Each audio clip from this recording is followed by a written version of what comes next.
아 글쎄 안 들려 들을 뉴스 없어 아무 뉴스도 귀에 들어오지 않아 듣고 또 들어도 들을 뉴스 없어 만든 게 이 프로야 이동영의 뉴스 정면승부 YTN 뉴스 FM YTN 라디오 이동의 뉴스 정면승부 3부 시작합니다. 코로나19로 영화계도 상당히 힘든 상황입니다. 지금의 침체된 분위기를 바꿀 수 있는 영화 행사가 이번 주 금요일 남산에서 열리는데요. 들꽃 영화상입니다. 매년 4월에 열어왔는데 올해는 좀 늦어지긴 했습니다만 코로나를 뚫은 국내 첫 영화 행사인 만큼 의미가 크다고 할 수 있겠죠. 두 분 모시고 이야기 나눠봅니다. 들꽃 영화상 운영위원장인 노잼진 오동진 영화평론가. 네, 오랜만에 뵙습니다. 네. 또 영화 기생충의 번역가로 알려져 있죠. 들꽃 영화상 집행위원장 맡고 있는 번역가이자 영화평론가 달시파케 씨 어서 오십시오. 네, 안녕하세요. 예, 오동진 평론가는 뭐 저희 방송 고정 패널이었으니까 네. 아마 그 프로 부활할 겁니다. 좀 기다려주세요. 좀 기다리겠습니다. 총선 때문에 사라진 프로였는데. 요새 나간 데가 없거든요. 네. 네. 예. 다시 불러주십시오. 네. 예. 그런데 예, 잘 알고 있을 테고 우리 청취자들이 달시파케 씨는 전화로 인터뷰 한번 했었고. 네, 맞아요. 예. 네. 스튜디오에 모처럼 나오셨으니까 우리 청취자분들께 인사 한번 해주시기 바랍니다. 네, 뭐 여러분 안녕하세요. 제가 달시 파켓이라고 하고요. 예. 그 기생충 때문에 한참 바쁘셨잖아요. 이제 바쁜 건 좀 없었습니까? 오히려 기생충 이후로는 그 자막 부탁하는 감독들 되게 많아졌어요. 더 늘었군요. 네. 예, 더 바빠졌군요. 예. 원래 이제 학교에서 그 학생들을 가르쳤는데 예. 그 코로나19 때문에 학교 강의는 좀 멈췄고 대신, 대신 번역 번역이 작업이 굉장히 많아요. 많은 걸로 제가 알고 있습니다. 예. 네. 우선 오동진 평론가 이 들꽃 영화제, 들꽃 네. 영화상이 뭔지 좀 설명 좀 해주세요. 독립영화의 이미지와 들꽃의 이미지가 좀 비슷하다고 생각하시는 그렇죠. 분들 많죠. 예. 들꽃처럼 거친 곳에서도 생명력을 갖고 살아나는 그런 꽃처럼 한국의 독립영화가 지금까지 그렇게 이어져 왔다고 생각하고요. 예. 독립영화에 대한 배려가 좀 없었어요. 예. 산업적으로도 그렇습니다만 뭐랄까요 이렇게 시상의 측면에서도 예. 영화제에서 일부 섹션에서 독립영화를 좀 배려하고 보호하고 상도 주고 이런 건 있었습니다만 오로지 어워드만 하는 건 없었거든요. 예. 그래서 한국에서 국내 독립영화를 위한 상을 만들자. 이것이 이제 달시파켓의 의도였고요. 제가 같이 이제 손을 맞잡고 예. 네, 같이 만들게 된 예. 7년 전에 만들게 된 영화상입니다. 달시파케 씨는 그러면 어떤 생각으로 이 영화제를 만들어야겠다 이런 생각을 하신 겁니까? 뭐 10년 전부터 그 독립영화 많이 개봉하게 됐는데 그 당시에는 내가 보는 영화 중에 되게 굉장히 좋고 근데 사람들이 잘 모르는 영화 꽤 많이 있었어요. 예. 그래서 생각해 보니까 뭐 미국 같은 경우에는 그 Independent Spirit Awards이라고 조금 더 뭐 독립적이나 뭐 조회수한 영화 위한 시상식이고 예. 영국에는 뭐 British Independent Film Awards도 있고 그래서 꼭 한국에서 그런 시상식이었으면 좋겠다고 제가 먼저 컬럼 샀는데 뭐 제가 직접 하게 될 줄 모르고 그러니까 이제 그 올해도 사실 125편의 독립영화를 대상으로 시상식을 꾸렸거든요. 근데 저 같은 경우는 125편을 다 못 봐요. 예. 근데 달시파켓이 이제 예전부터 한국 영화를 외국에 소개시키는 그 과정에서 저 같은 국내 영화평론가도 못 보는 한국의 독립영화를 다 본 거죠. 근데 이제 본인이 봤을 때 너무 아까운 거예요. 안타까웠군요. 네. 예. 사람들한테 알려야 되겠고 예. 특히 해외에 알려야 되겠다 예. 이런 생각에 이제 그래서 칼럼을 썼고 의기투합해서 만들었다. 예, 그래서 알겠습니다. 이제 저는 예. 영어 이름이 와일드 플라워라는 영어 이름을 가져와서 너무 좋았었어요. 그래서 이미지가 어울리니까. 네네 같이 만들게 됐죠. 갑자기 궁금점. 네. 영화상을 이렇게 제정하고 만들려고 하려면 돈이 상당히 들어가는데. 오동진 평론가 생계형 평론가 네, 아닙니까? 그러니까 이제 저희가 처음에 정말로 아무것도 없이 했었어요. 근데 예. 그게 그 인디펜던트 스피릿에 맞는 거긴 했었어요. 정말 저희가 처음에 첫 회를 했을 때 트로피를 줬는데 트로피 케이스도 없었어요. 네. 그래서 트로피를 받아간 감독과 뭐 영화인들이 그걸 쇼핑백에 넣어가고 막 이랬거든요. 아니 어쨌든 네. 그 뭐 대관을 하든 네. 트로피를 만들든 네. 돈이 들어가야 될 거 아닙니까? 네. 그럼 사비로 하셨습니까? 처음에는 뭐 거의 돈을 못 들였고요. 예. 이제 그 다음부터 이제 운영위원장, 집행위원장이잖아요. 그래서 운영위원장은 일종의 살림을 맡아서 한 거니까 예. 제가 이제 상업영화에서 돈을 번 제작자들한테 돌아다녔군요. 네, 그렇죠. 협박을 해서 그 정도는 이제 제가 영화계의 구력이 있기 때문에 예. 초기에는 그렇게 사실 굉장히 많은 사람들 품앗이로 했고요. 조금씩 이제 키워온 겁니다. 그래서 제가 요새 느끼는 것은 영화제가 뭐 지자체가 한꺼번에 돈을 몇십억씩 주고 영화제를 만들기도 합니다만 영화제 본세계 영화제는 아주 조금씩 성장한다. 아주 더디게 성장한다는 것을 들꽃 영화상이 보여주고 있습니다. 예. 네. 자, 벌써 7번째 시상식을 맞는데 코로나19 때문에 각종 영화제 시상식이 다 네. 연기되거나 취소됐거든요. 네.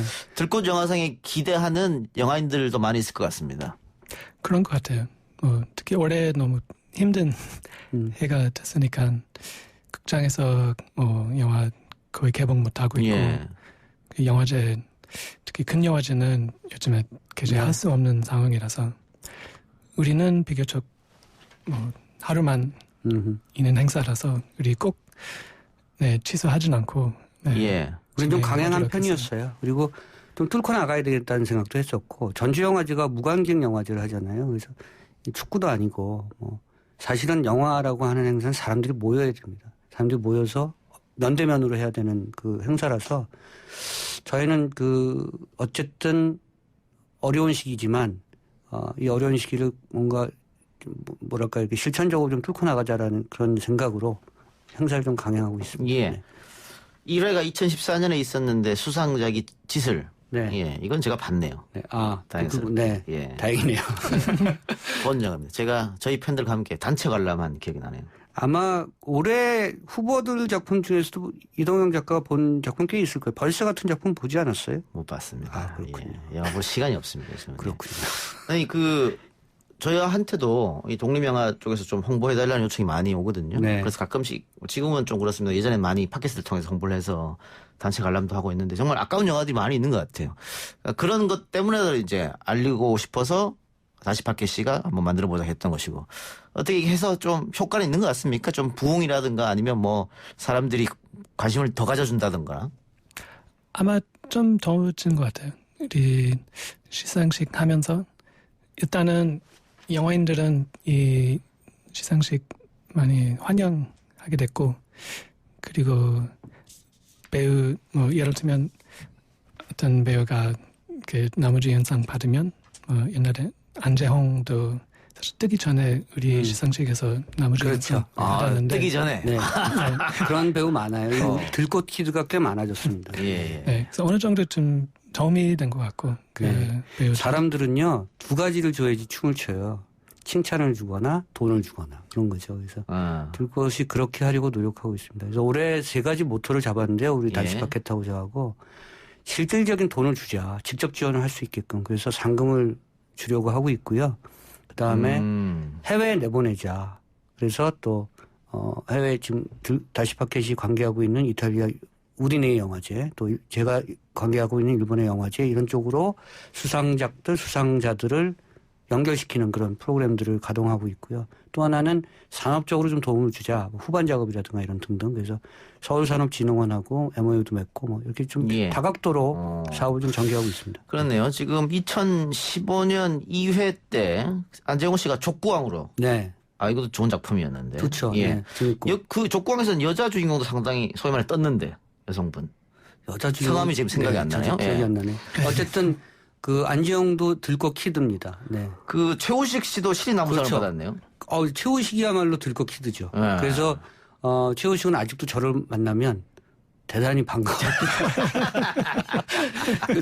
우리가 대단히 친합니다. 그래서 그런 젊은 그 감독과 젊은 배우들을 우리가 많이 알고 있죠. 그럼 좀 뿌듯하시겠네요. 이렇게. 네. 실제로 그래요. 너무 좋아요. 그때 저희가. 신인이 이렇게 지금 성장했다. 이솜 이런 배우도 사실은 작년에 소공료로 상을 탔습니다만 저희 영화상을 통해서 더 많이 알려졌죠. 그래서 저희는 정말 좋아요. 예. 네. 근데 그 독립 영화 만드는 분들이 그 예산이 좀 없다 보니까 그렇죠. 네. 그 정부에서도 지원하는 거 있잖아요. 영화진흥위원회를 통해서 지원을 받죠. 예. 그런데 이제 그 정부에서 지원하는 것들은 아무래도 좀 뭐랄까 이렇게 집중하기보다는 풀뿌리 민주주의 형식으로 이제 지원하니까 좀 여전히 모자라죠. 모자라죠. 네. 예.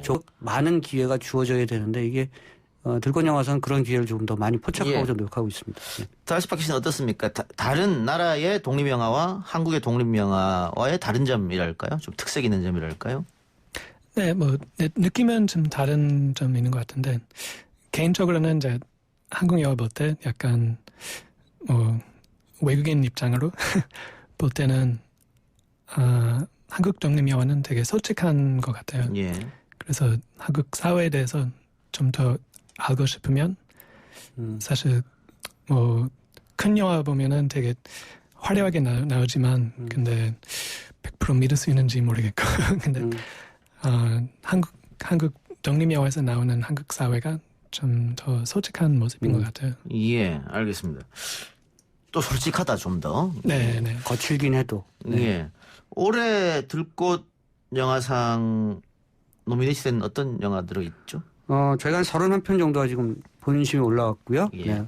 저희 그 시상식의 특징은 시상식 당일까지 그 수상자들은 다시 밖에까 저밖에는 모릅니다. 네. 미리 알려주고 주고 이런 거 없습니까? 안 합니다. 그래서 예. 뭐 상을 주면 온다, 뭐 오지 마라 예. 뭐 이런 거죠. 그러니까 예. 전 후보자가 거의 다 참석하는 영화제고요. 저희가 그런 전통을 한국에서 만들려고 노력하고 있습니다. 그래서 31편 정도가 올라왔고 여러분들 잘 아는 김보라 감독의 벌새 같은 작품도 올라왔고요. 이옥석 감독의 매기도 있고 윤가은 감독의 우리 집 같은 작품도 있습니다. 제목을 들으시면 아마 아실 텐데 독립영화라서 그 놓친 영화 이렇게 생각하시는 분들이 많을 겁니다. 윤희에게 같은 작품은 김희애 씨가 나오는 영화여서 또 나름 흥행도 했는데. 그렇죠. 네. 예. 윤희에게도 역시 저예산 영화고요. 예. 저희가 10억 미만 그러니까 예산 10억 미만의 작품들을 저희 후보로 잡고 있고요. 하루라도 극장 개봉을 해야 됩니다. 그래서 저희 그 다시 파켓이 125편 전부 다 보고 저는 125편 다 못 보고요. 125편을 보고 1차로 다시 파켓이 거릅니다. 그래서 이제 그 80몇 편을 2차로 예심을 하고 30몇 편을 본심을 하는 거죠. 예. 이 다큐멘터리도 많이 들어갔는데 그렇죠. 김군이나 김복동 같은 영화는 이 다큐멘터리잖아요. 네, 들어갔죠. 예. 네. 정성일 감독의 녹차의 중력, 임권택 감독에 대한 얘기고요. 그리고 북한 6.25 전쟁 당시에 당시 소련으로 영화 유학을 떠났던 8명의 젊은 청춘의 이야기를 그린 굿바이 마이 러브 NK라는 그런 다큐멘터리도 있습니다. 그래서 다큐멘터리가 굉장히 좋은 작품이 많다는 것을 들꽃 영화상을 보시면 아실 수 있습니다. 네. 그럼 그 영화와 다큐멘터리 따로따로 시상을 하는 겁니까? 그렇죠. 네. 네, 따로 시상하는 것도 있고. 네. 우리 총 14개 부문인데요. 그러니까 극영화 감독상, 다큐멘터리 감독상이 있고요. 그게 각 부문에선 최고상이고 이걸 통틀어서 이제 대상이 있죠. 네. 예. 근데 올해 시상이 좀 더 특별한 것이 수상자 전원에게 기초 서득에 해당하는 상금을 준다. 이건 뭡니까? 뭐 정부가 100만 원 줬잖아요. 예. 저희는 그보다 좀 더 주는 쪽으로 상금을. 그래서 제가 그 특정 기업을 말씀드릴 수는 없습니다만 거기서 밝히고 싶어 하지도 않고. 그래요? 그래서 특정 기업에 그런 상금을 요청을 해서 받았습니다. 그래서 그 상금을 다 나눠주는 걸로.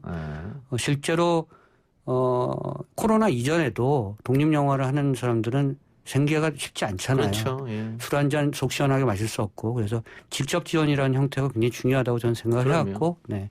물론 이제 다시 파켓과 저도 직접 지원이 굉장히 중요한 사람입니다만 그렇게 나눠주고 있습니다. 예. 그런데 그 성공한 영화 제작자나 이런 분들은 오평론가 쓸까 하면 불안해하겠네요. 또 뭐 달라고 하지. 그렇죠. 네, 그런 면이 있어요. 네. 그리고 귀신같이 제가 그 돈 번 수익금이 들어오는 날짜를 제가 잘 알거든요. 예. 그런 날짜 제가 찾아가죠. 팟빵이 이정희님께서 미르미디어 상도 하나 해서 스폰 해주세요 그랬는데 이거 미르미디어가 제가 운영하는 회사인데 어떻게 받아들이겠습니까? 저는 이름을 꼭 달아주세요. 네. 받습니다. 미르 어워드 이렇게 해서 그렇게 해서 알겠습니다. 네. 다음 시상식 때는 꼭 우리 회사 이름으로 지원할 수 있도록. 자, 그 코로나19 때문에 뭐 영화계뿐만이 아니고요. 뭐 음악계, 뭐 연주계 다 어렵습니다. 지금 문화, 창작, 예술계가 다 어려운데 특히 이게 다른 분야도 마찬가지입니다만 문화예술계가 또 부익부 빈익빈이 심하지 않습니까? 네. 이렇게 되면 그 창작을 하고 싶은 욕구조차 사라져버릴 것 같아서 좀 걱정입니다. 네. 글쎄요, 그 어려운 상황에서 이렇게 그럴 수도 있지만 아마 더 예술을 만들고 싶은 마음 생기는 사람도 받고 있을 것 같아요. 행정적으로 보면 저는 그래서 예술인들에게는 우회적 지원이 아니라 직접 지원을 늘려야 한다고 생각해요. 그래서 독일의 모니카 그리토스 같은 문화부 장관은 막 돈을 쏟아붓거든요. 어려울 때 예술이 진짜 예술이다. 그래서 그런 뭐 창작자들에게 생계를 지원하는 지원금들도 많이 늘려놨고 그런 것도 이제 우리나라의 그 문화행정가들이 조금 뭐랄까 롤모델을 좀 삼았으면 좋겠다는 것이 저희 마음입니다. 예. 그 김대중 정부 들어서면서 영화에 대한 지원이 많아졌지 네, 않습니까? 네. 지원은 하되 간섭하지 말라. DJ 김대중 대통령 정말 그건 실천하신 분이에요. 네, 그건 정말 어느 대통령 지금도 그렇습니다만 소위 그 뭐 국정농단이 있었던 그때 보시면 블랙리스트 있었고요. 그러니까 김대중 정부가 만들어놨던 그 모토는 여전히 유효한 그런 모토라고 생각합니다. 백범 선생도 내가 정말 바라는 것은 다른 게 아니다. 문화강국이라고 얘기했거든요. 예, 문화의 중요성에 대해서 우리 다시파켓 씨는 어떻게 생각하십니까? 네, 문화의 중요성. 네. 이게는 전체성에 관련된 일이고 그리고 뭐 소프트 파워에 관련된 일이고 근데 우리 아마 누구나 살면서도 문화 많이 문화가 되게 중요한 역할 된 것 같은데 특히 올해 같은 경우에는 옛날만큼 집이 많이 나갈 수는 없고 문화 중요성은 아마 더 많이 느낄 수 있을 것 같아요. 그 정체성이란 말이 제일 네. 맞는 말인 것 같아요. 다시 받겠다고 저가 만난 지 한 15년 됐거든요. 15년 좀 넘은 것 같은데 저 친구하고 같이 지내다 보면 문화로 사실은 미국인이잖아요. 보스턴 출신이고요. 그러니까 저 같은 사람하고 사실은 이렇게 완전히 다른 나라의 사람인데 영화와 문화로 얘기하면 우리가 정체성이 같다는 걸 많이 느껴요. 그래서 굉장히 그런 측면들에서 한 번도 저는 저자를 미국인이라고 생각한 적이 별로 없습니다. 다시파켓 씨는 약주 좀 하십니까? 무지 많이 하죠. 그래요? 그럼 제가 그려지네요. 두 사람이 앉아서 술 한잔 하면서 얼마나 많은 얘기를 할지, 영화 얘기를 할지. 예. 그리고 한국 영화를 안 보는 영화가 없기 때문에 제가 이제 조금 선배인데 오히려 제가 많이 물어보죠. 그 영화 봤어? 어떠니? 그러면 다시파켓이 그 영화 형 꼭 봐야 돼. 그럼 제가 꼭 보고요. 그러니까 권하고 싶지 않을 때는 말을 좀 흐려요. 그래서 꼭 그럼 저도 이제 패스. 예. 근데 그 영화 보는 시간을 어떻게 그렇게 많이 뺄 수 있습니까? 힘듭니다. 뭐 집에서 보는 것도 있고, 극장에서 보는 것도 좋은데, 영화제나 개봉할 때. 그럼 요즘 극장 가는 거의 손님이 없으니까. 네. 그래서 올해 특히 집에서 많이 보는. 집에서 많이. 저희는 그런 작품들이 개인적으로 오니까. 다시파켓은 정말 한국 영화를 정말 많이 보는 사람이다. 이렇게 생각하시면 됩니다. 예. 자, 그럼 앞으로 들꽃 영화상의 목표라 할까요? 뭐 나갈 길이랄까요? 한마디 해주시기 바랍니다. 네, 일단 올해부터 해야 되고 영화상은 아마 역사 좀 중요한 것 같아요. 우리 역사는 지금 뭐 7년 됐었는데, 네, 앞으로 20년, 30년, 40년 꾸준히 하면 아마 이 영화상의 의미가 좀 더 커질 수 있을 것 같고, 그리고 할 수 있는 만큼 영화에는 좀 더 주고 싶은 마음인데. 그러니까 우리가 7년 전에 소주 마시면서 한 얘기예요. 그러니까 새로운 거 아니면 안 할래 그랬었고요. 그러니까 들꽃 영화상은 새로운 작가, 새로운 작품, 새로운 젊은 사람들을 발굴하는 영화제로 하자 이거였습니다. 그래서 앞으로도 들꽃 영화상, 들꽃 키드는 한국 영화계에서 새로운 어떤 뉴페이스의 어떤 그런 트렌드를 갖고 있는 사람들로 저희가 채우는 것을 목표로 하고 있습니다. 알겠습니다. 오늘 두 말씀 여기까지만 듣겠습니다. 고맙습니다. 고맙습니다. 감사합니다. 3부 순서 마치고요. 4부 안 아픈 대한민국 코너로 돌아오겠습니다.